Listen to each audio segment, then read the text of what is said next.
आदित्य ठाकरे को लेकर के एक बहुत बड़ा खुलासा हो चुका है और इस खुलासे के बाद कहीं ना कहीं आदित्य ठाकरे के ऊपर गिरफ्तारी की तलवार लटक रही है।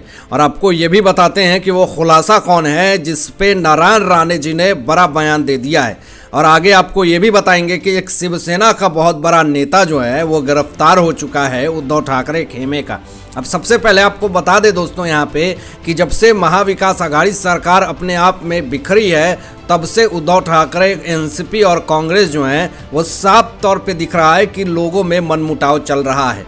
और इसका कहीं ना कहीं फायदा जो है वो शिंदे गुट को और बीजेपी गुट को साफ तौर पे मिल रहा है। लेकिन अब दोस्तों अपने ही पार्टी में जिस तरीके से फूट आ गई है महाविकास आघाड़ी की सरकार में, तो साफ तौर पे ये लग रहा है कि ये महाविकास आघाड़ी की सरकार दोबारा जो है वो महाराष्ट्र की सत्ता में नहीं आ सकती है। और इसका सबसे बड़ा रीज़न यही है क्योंकि इनके आपसी मतभेद जो हैं और आपसी मेल मिलाप जो हैं वो सही नहीं है। लेकिन अब आपको यहाँ पे बता दें कि केंद्रीय मंत्री नारायण राणे जी हमेशा अपनी बात रखते हैं और हमेशा खुलासे करते हैं। और इस खुलासे की वजह से माविया सरकार उनके आवाज़ को दबाने की पूरी तरीके से कोशिश करती है, लेकिन फिर भी उद्धव ठाकरे के खिलाफ बोलने के पीछे नहीं हटते हैं नारायण राणे। और नारायण राणे की सिर्फ बात नहीं है, नीतेश राणे जी और नीलेश राणे जी भी पूरी तरीके से लतार लगा देते हैं। लेकिन इन्हीं सब बीचों में दोस्तों नारायण राणे जी ने प्रेस मीडिया में एक बहुत बड़ी बात कह दी, एक बहुत बड़ा बयान दे दिया, बातूनी पिल्ला कह दिया।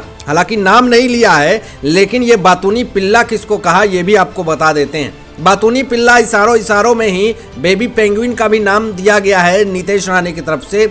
आदित्य ठाकरे को पूरी तरीके से निशाना बनाया गया और किस तरीके से बातूनी पिल्ला कहा गया। लेकिन अब आपको बताएं कि ऐसा क्यों कहा नारायण राणे ने, ये भी आपको बता देते हैं। नारायण राणे साफ तौर पे कहते हैं कि जब भी दिशा सालियान केस में और एसएसआर केस में एसआईटी की जांच हो रही है तो क्यों चुप हो गया बातूनी पिल्ला। इस बयान के बाद तो कहीं ना कहीं से सियासत जो है वो पूरी तरीके से गर्मा गई कि कैसे नारायण राणे जो है वो आदित्य ठाकरे को बातूनी पिल्ला कह रहे हैं। जब भी जांच का आदेश आता है या जांच के पूरी तरीके से निर्देश में फंसते हुए जाते हैं आदित्य ठाकरे, तो वो चुपचाप हो जाते हैं और कुछ भी बयान देना नहीं चाहते। और इससे साफ तौर पे पता चलता है कि बातूनी पिल्ला कितना बड़ा आरोपी है। तो ये साफ तौर पे नारायण राणे जी का जो बयान है वो कहीं ना कहीं अपने आप में बहुत बड़ा बयान है, जिससे कहीं ना कहीं पूरी तरीके से सियासत में भूचाल मचा हुआ है। दोस्तों नारायण राणे का ये पहला खुलासा नहीं है, इसके पहले भी नारायण राणे ने साफ तौर पे ये कहा कि एसएसआर और दिशा सालियान मामले में सबसे बड़ा आरोपी मास्टरमाइंड जो है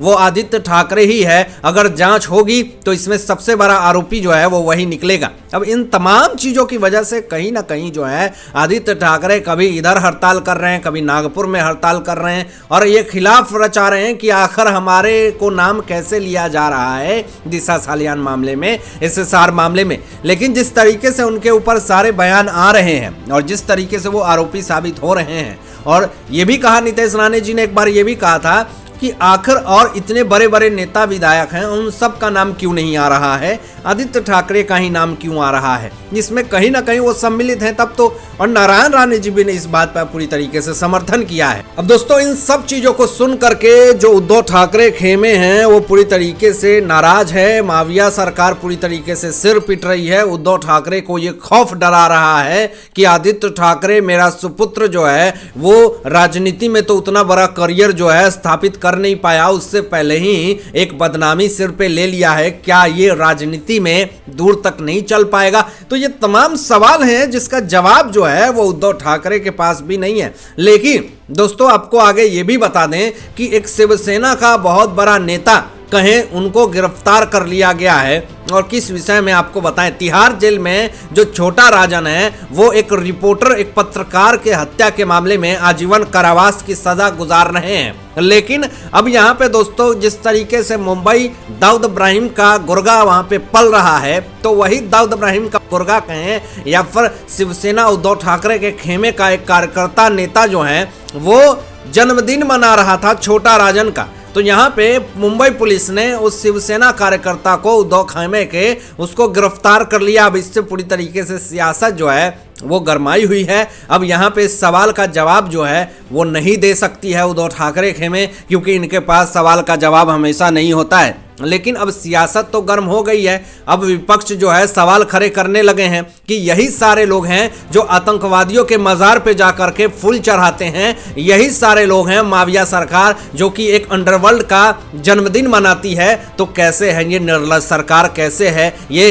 हिंदू विरोधी सरकार। ऐसे तमाम जितने आरोप प्रत्यारोप और आलोचनाएं की है शिंदे और बीजेपी की सरकार ने, उद्धव ठाकरे खेमे का, महाविकास आघाड़ी सरकार का, तो इससे कहीं ना कहीं पूरी तरीके से सीना जो है वो पीट रही है माफिया सरकार। लेकिन इन सब पचड़ों में फंसती हुई जा रही है माफिया सरकार, और इन सब से कैसे निकल पाएगी माफिया सरकार, ये कहीं ना कहीं अपने आप में बहुत बड़ा सवाल है जिसको उलझता ही जा रहा है, सुलझने का नाम नहीं ले रहा है। अब इधर जो है जो मुंबई के उप मुख्यमंत्री देवेंद्र फडणवीस जी ने एक ऐसा बयान दे दिया है जिससे साफ तौर पे जो है माफिया सरकार एक्सपोज हो गई है। एक कहानी से उन्होंने खुलासा किया। सबसे पहले आपको बताएं कि जबरन वसूली 6000 करोड़ रुपए की हो रही है। अब ये 6000 करोड़ की वसूली कौन कर रहा है, इसमें कौन शामिल है, जरा ये भी आपको बता देते हैं। अब इसमें दोस्तों एक कहानी सुनाते हुए जो देवेंद्र फडणवीस जी है उन्होंने ये कहा कि मैं 1 साल पहले मैं दौरे पे था तो मुझे एक बहुत बड़ा बिजनेसमैन मिला, और उस बिजनेसमैन ने ये कहा कि मैं मुंबई में